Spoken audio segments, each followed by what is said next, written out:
Hi all, welcome to once.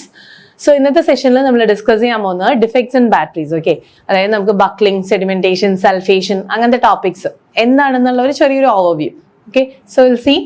ഇപ്പൊ main ആയിട്ട് ബാറ്ററീസിൽ, സെക്കൻഡറി സെൽസിൽ ഇപ്പൊ നമ്മൾ for example lead acid cell എടുക്കുകയാണെങ്കിൽ ഏറ്റവും കോമൺ ആയിട്ട് നമ്മൾ വെഹിക്കിൾ ചാർജിങ്ങിലൊക്കെ ഉപയോഗിക്കും, മോട്ടോർ വെഹിക്കിൾസ് ഒക്കെ ഉപയോഗിക്കുന്ന ലെഡ് ആസിഡ് സെല്ല് എടുക്കുമ്പോൾ അതിനകത്ത് നമ്മുടെ എന്താ പറയുക, കുറച്ച് ഡിഫക്ട്സ് വരാറുണ്ട്. ബാറ്ററി പെട്ടെന്ന് ഡൗൺ ആവുകയും അങ്ങനത്തെ കാര്യങ്ങൾ. അപ്പോൾ അതിലത്തെ മെയിൻ ഇതുകൾ സൾഫേഷൻ, ബക്ലിംഗ്, സെഡിമെന്റേഷൻ. അതായത് നമ്മളൊരു ബാറ്ററി ഉപയോഗിക്കുമ്പോൾ അതിൻ്റെ മെയിൻ്റനൻസും കാര്യങ്ങളൊക്കെ പ്രോപ്പറായി നോക്കിയില്ലെങ്കിൽ ഒക്കെ അറിയാവുന്ന ചില കാര്യങ്ങൾ.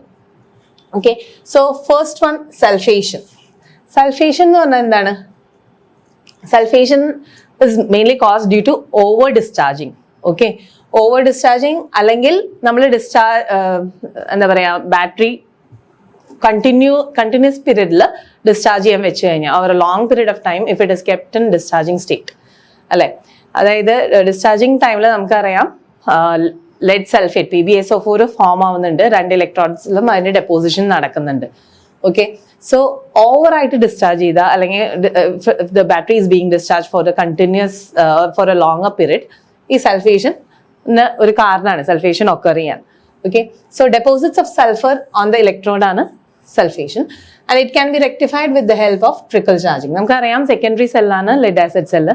സോ അത് വൺസ് സൾഫേഷൻ ഒക്കർ ചെയ്ത് കഴിഞ്ഞാൽ ഇഫ് ഇറ്റ് ഇസ് നോട്ട്, അതായത് ഒരു പരിധി വരെ നമുക്കതിനെ റീചാർജ് ചെയ്ത് ബാക്ക് ടു യൂസ്, നോർമൽ യൂസിന് ഉപയോഗിക്കാൻ പറ്റും. അതിന് നമ്മൾ ചെയ്യുന്നത് ട്രിക്കിൾ ചാർജിങ്, സ്ലോലി ആ ബാറ്ററീനെ ചാർജ് ചെയ്ത് നമ്മൾ എടുക്കുക എന്നുള്ളതാണ്. ഓക്കെ, സോ സൾഫേഷൻ എന്ന് പറഞ്ഞാൽ നമുക്ക് പ്ലേറ്റ്സിന്റെ ഇടയിൽ അല്ലെങ്കിൽ ബാറ്ററിയുടെ ടെർമിനൽസിന്റെ ഇടയിൽ ആ ഭാഗത്തൊക്കെ ചെറിയൊരു മീൻസ് കുറച്ച് ഡെപ്പോസിറ്റ്സ് ഓഫ് സൾഫർ കാണാം. ഓക്കെ, അതാണ് നമുക്ക് ഫിസിക്കലി അതിനെ ഐഡന്റിഫൈ ചെയ്യാനുള്ള മാർഗം. ഇതിലോ അല്ലെങ്കിൽ നമുക്കറിയാം ബാറ്ററിയുടെ എന്താണ് ഇലക്ട്രോഡ്സ് പോസിറ്റീവ് നെഗറ്റീവ് കാത്തോഡ് ആനോഡും ഓൾട്ടർനേറ്റ് ആയിട്ട് വെച്ചിട്ടുണ്ടാവും. അതിന്റെ ഇടയിലുള്ള ഒരു ഡെപ്പോസിറ്റ്സ് അങ്ങനത്തെ എടുത്ത് നോക്കിക്കഴിഞ്ഞാൽ സൾഫേഷൻ നോക്കുമ്പോൾ നമുക്ക് അതിന്റെ ഇടയിൽ സൾഫർ ഡെപ്പോസിറ്റ്സ് കാണാം due to the formation of PbSO4. So next എന്ന് പറയുന്നത് ബക്ലിംഗ് ആണ്. ഓക്കെ, ബക്ലിംഗിന്റെ ഒരു കാരണം സൾഫേഷനും ഏജിങ്ങും ആണ്. ഓക്കെ, സോ സൾഫേഷൻ നേരത്തെ പറഞ്ഞു, sulphation in lead acid battery refers to the formation of lead sulphate PbSO4 on the plates of the battery. പിന്നെ buckling എന്ന് പറഞ്ഞു കഴിഞ്ഞാൽ എന്താണ്? ബക്ലിംഗ് ഓഫ് ബാറ്ററി പ്ലേറ്റ്സ് എന്ന് പറയുന്നത് റെഫേഴ്സ് ടു ദ ആ പ്ലേറ്റ്സ് ബെൻഡ് ചെയ്യാം. ഇപ്പോൾ ഇലക്ട്രോഡ് ഇങ്ങനെ ഇരിക്കുകയാണെങ്കിൽ ജസ്റ്റ് ഒരു ബെൻഡിങ്ങിനുള്ള ചാൻസ്, ആ ഇലക്ട്രോഡ് ബെൻഡ് ചെയ്യാം. Okay, so it is the bending of the plates of the battery due to ageing, sulphation etcetera. പല കാരണങ്ങളിൽ അത് കൊണ്ട് അത് ബെൻഡിങ് വരാം. So the charging or discharging of the lead acid cell at very high current, അതായത് പെട്ടെന്ന് charge ചെയ്യുക, പെട്ടെന്ന് ഡിസ്ചാർജ് ചെയ്യാം എന്നുള്ള സംഭവം, അതായത് കറണ്ട് റേറ്റിംഗ് കൂടുതൽ കൊടുത്തിട്ട് നമ്മളത് ചെയ്യുമ്പോഴാണ് than the normal rate is the main cause of buckling. Okay, ഇപ്പോൾ ഫാസ്റ്റ് ചാർജിങ് എറയാണ്. ഇപ്പോൾ നമ്മൾ പെട്ടെന്ന് ചാർജിങ് പെട്ടെന്ന് ഡിസ്ചാർജിങ് ചെയ്യുന്ന ഒരു കണ്ടീഷൻ വരുമ്പോഴാണ് ബക്ലിംഗ് സംഭവിക്കുന്നത്. നമുക്കറിയാം ആ സമയത്ത് നമ്മുടെ ബാറ്ററിക്ക് ഒന്ന് മീൻസ് സ്വെല്ലിംഗ് ഒക്കെ കാണാം. അത് ഈ ഇലക്ട്രോഡ്സിന്റെ ഇത് തന്നെയാണ് due to ageing. Okay, due to ageing the plate material gets corroded. Okay, plate material എന്താ പറയാ, കൊറോഷൻ കാരണം പ്ലേറ്റ്, ഇപ്പോൾ ഒരു പ്ലേറ്റ് ഇങ്ങനെ ഉണ്ടെങ്കിൽ അത് നമ്മളെന്താ പറയാ ദ്രവിച്ചു പോവാന്ന് പറയില്ലേ. പിന്നെ യൂസ് ചെയ്ത് കഴിയുമ്പോൾ ചില പാർട്സ് ഒന്നും ഉണ്ടാവില്ല, അത്രയും ഭാഗം ഡീഗ്രേഡ് ചെയ്ത് പോയിട്ടുണ്ടാവും. ഓക്കെ, അതാണ് ഡ്യൂ ടു ഏജിങ്ങും ബക്ലിംഗ് സംഭവിക്കാം, ഡ്യൂ ടു സൾഫേഷനും ബക്ലിംഗ് സംഭവിക്കാം. Okay, so കൊറോഡഡ് which causes the unequal surface of the on the plate. Surface uniform ആവില്ല. ആ സമയത്ത് എന്തുണ്ടാവും? ഈ റിയാക്ഷൻ നടക്കുമ്പോൾ because of this uneven surface, the current distribution on the surfaces becomes uneven, which results in unequal force on the plate. അപ്പോൾ surfaces uneven ആയി കഴിഞ്ഞു കഴിഞ്ഞാൽ എന്ത് പറ്റും? ഏജിങ് കാരണം സർഫസസ് ഡിഗ്രേഡ് ചെയ്തിട്ട് അൺഈവൻ ആയി. അപ്പോൾ നമ്മുടെ കറണ്ട് ആക്ഷൻ കാരണം ഇവിടെ അൺഈക്വൽ കറണ്ട് ഡിസ്ട്രിബ്യൂഷൻ ആവും, അൺഈക്വൽ ഫോഴ്സ് ആക്ട് ചെയ്യും. സോ ഈ പ്ലേറ്റ്സ് ബെൻഡ് ചെയ്യാനുള്ള ഒരു ടെൻഡൻസി കാണിക്കും. Okay, so this unequal force results in the bending of the plate, which is known as buckling. Okay, ബക്ലിങ്ങിന്റെ ഒരു റീസൺ ഏജിങ് ആണെന്ന് പറഞ്ഞു.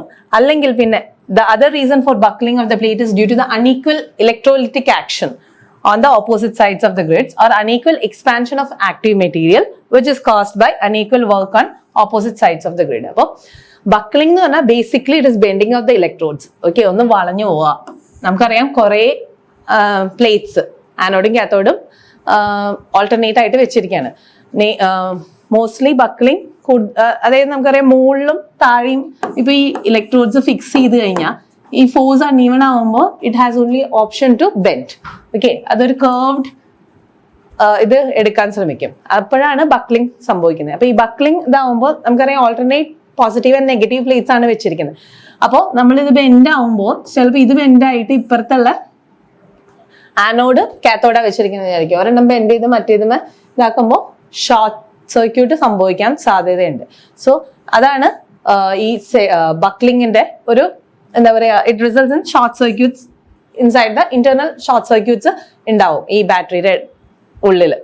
ഓക്കെ, സോ അപ്പോൾ ഏജിങ് കാരണമാവാം. ഏജിങ് കാരണം എന്തുണ്ടാവാം, പ്ലേറ്റ്സിന്റെ പല പാർട്സും ഡിഗ്രേഡ് ചെയ്ത് പോയിട്ടുണ്ടാവാം. അപ്പോൾ ആ സർഫസ് അൺഈവൺ ആവും. സർഫസ് അൺഈവൺ ആവുമ്പോൾ കറണ്ട് ആക്ട് ചെയ്യുന്നതും അൺഈവൺ ആവും. അപ്പൊ അൺഈക്വൽ ഫോഴ്സസ് കാരണം അത് ബെൻഡ് ആവാം.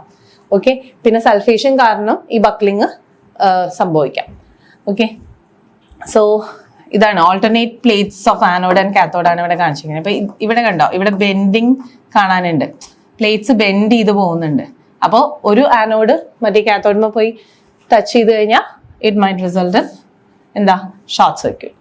Next sedimentation. സെഡിമെന്റേഷൻ എന്ന് പറഞ്ഞു കഴിഞ്ഞാൽ ഈ നമുക്കറിയാം ഇലക്ട്രോഡിന്റെ പാർട്ടിക്കിൾസ്, ഇപ്പോൾ ലെഡ് ആസിഡ് സെൽ ആണെങ്കിൽ നമ്മുടെ കാത്തോഡ് എന്ന് പറയുന്നത് ലെഡ് പെറോക്സൈഡും ആനോഡ് എന്ന് പറയുന്നത് പോറസ് ലെഡും ആണ്. ഓക്കെ, സോ അതിന്റെ ഡിഗ്രേഡേഷൻ, അതിന്ന് ആക്റ്റീവ് മെറ്റീരിയൽസ് ഡിഗ്രേഡ് ചെയ്ത് കൊറോഷൻ കാരണം ഇതാക്കി താഴെ ഡെപ്പോസിറ്റ് ആയിട്ട് ഫോം ചെയ്യുമ്പോൾ അതിങ്ങനെ ഫോം ചെയ്ത് ഒരു മീൻസ് ഇങ്ങനെയാണെങ്കിൽ സെഡിമെന്റ്സ് താഴെ വരുമല്ലോ.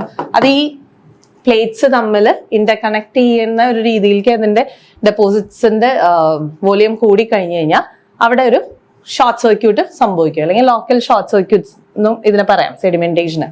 Okay, so this can create partial short circuit. Okay, sedimentation കാരണം പാർഷ്യൽ ഷോർട്ട് സർക്യൂട്ട് ഉണ്ടാവാം. ഇതിന് നമ്മൾ എന്താ ചെയ്യണമെന്ന് വെച്ചാൽ ഇത് നമ്മുടെ ഇലക്ട്രോലൈറ്റ്സ് പീരിയോഡിക്കലി ഇലക്ട്രോലൈറ്റ്, അതായത് in case of lead acid cell നമ്മൾ യൂസ് ചെയ്യുന്ന ഡൈല്യൂട്ട് H2SO4 ആണ്. അപ്പൊ അതിനെ പീരിയോഡിക്കലി റീപ്ലേസ് ചെയ്യുക. അതേമാതിരി തന്നെ ഇലക്ട്രോഡ്സിനെയും അതിന്റെ കൊറോഷൻ ചെക്ക് ചെയ്തിട്ട് പീരിയോഡിക്കലി റീപ്ലേസ് ചെയ്യുക, ഈ സെഡിമെന്റേഷൻ അവോയ്ഡ് ചെയ്യാൻ വേണ്ടി. സോ ഈ session it was just on എന്താ പറയുക ഡിഫക്ട്സ് ഇൻ ബാറ്ററി. നോർമലി കാണുന്ന നമ്മുടെ സൾഫേഷൻ, ബക്ലിംഗ് ആൻഡ് സെഡിമെന്റേഷൻ ആണ്. ഇപ്പോൾ സൾഫേഷൻ എന്ന് പറഞ്ഞു കഴിഞ്ഞാൽ എന്താണ്, ഇലക്ട്രോഡ്സുമ ഉണ്ടാവുന്ന sulphur deposit due to discharging. നമുക്കറിയാം ഒരു ലെഡ് ആസിഡ് സെല്ല് ഡിസ്ചാർജ് ചെയ്യുന്ന സമയത്ത് ലെഡ് സൾഫേറ്റ് ഫോർമേഷൻ ഉണ്ടാവുന്നുണ്ട്, അത് ഇലക്ട്രോഡ്സുമ ഡെപ്പോസിറ്റ് ആവുന്നുണ്ട്. ഓക്കെ, ദെൻ നെക്സ്റ്റ് അതേമാതിരി തന്നെ സൾഫേഷൻ നമുക്ക് റിവേഴ്സ് ചെയ്യാൻ, അതായത് സെക്കൻഡറി സെല്ലാണ് റിവേഴ്സ് ചെയ്ത് ഉപയോഗിക്കാൻ, ചാർജ് ചെയ്യാൻ നമുക്ക് ബാറ്ററീനെ. അപ്പോൾ ഒരു പരിധി വരെ സൾഫേഷന് നമുക്ക് റിവേഴ്സ് ചെയ്യാൻ പറ്റും. അതിന് നമ്മൾ ട്രിക്കിൾ ചാർജിങ് ആണ് യൂസ് ചെയ്യുന്നത്. നെക്സ്റ്റ് ബക്ലിംഗ് ആണ്. ബക്ലിംഗ് സൾഫേഷൻ കാരണവും സംഭവിക്കാം, ഏജിങ് കാരണം സംഭവിക്കാം, ഇലക്ട്രോഡ്സിന്റെ ഡിഗ്രേഡേഷൻ കാരണം സംഭവിക്കാം. അപ്പോൾ ബക്ലിംഗ് എന്ന് പറഞ്ഞു കഴിഞ്ഞാൽ എന്താണ്, it is the bending of the electrodes. ഇത് ഈ ബക്ലിംഗ് കാരണം നമുക്ക് ലോക്കൽ ഷോർട്ട് സർക്യൂട്ട്സ് സംഭവിക്കാം. കാരണം alternate anode and cathode plates ആണ് വെച്ചിരിക്കുന്നത്. അപ്പൊ ഒരെണ്ണം ബെൻഡ് ചെയ്ത് മറ്റേതുമേ ടച്ച് ചെയ്ത് അവിടെ ഒരു ഷോർട്ട് സർക്യൂട്ട് ഉണ്ടാവാൻ സാധ്യതയുണ്ട്. പിന്നെ പറയുന്നത് സെഡിമെന്റേഷൻ ആണ്. സെഡിമെന്റേഷൻ എന്ന് പറയുന്നത് ആ ഇലക്ട്രോഡ്സിന്ന് എന്താ പറയുക ആക്റ്റീവ് പാർട്ടിക്കിൾസ് ഡിഗ്രേഡ് ചെയ്ത് താഴെ വന്ന് ഡെപ്പോസിറ്റ് ചെയ്ത് ആ ഡെപ്പോസിറ്റ് ചെയ്യുന്ന മെറ്റീരിയൽ രണ്ട് പ്ലേറ്റ്സ് തമ്മിൽ ടച്ച് ചെയ്യുന്ന ഒരു സ്ഥിതി വരുമ്പോൾ നമുക്കൊരു ലോക്കൽ ഷോർട്ട് സർക്യൂട്ട് വരും. അപ്പൊ ഇതാണ് ബാറ്ററീസിന്റെ മെയിൻ ആയിട്ടുള്ള defects. So with this we end this session. We'll see you in the next session with some other topic. Thank you.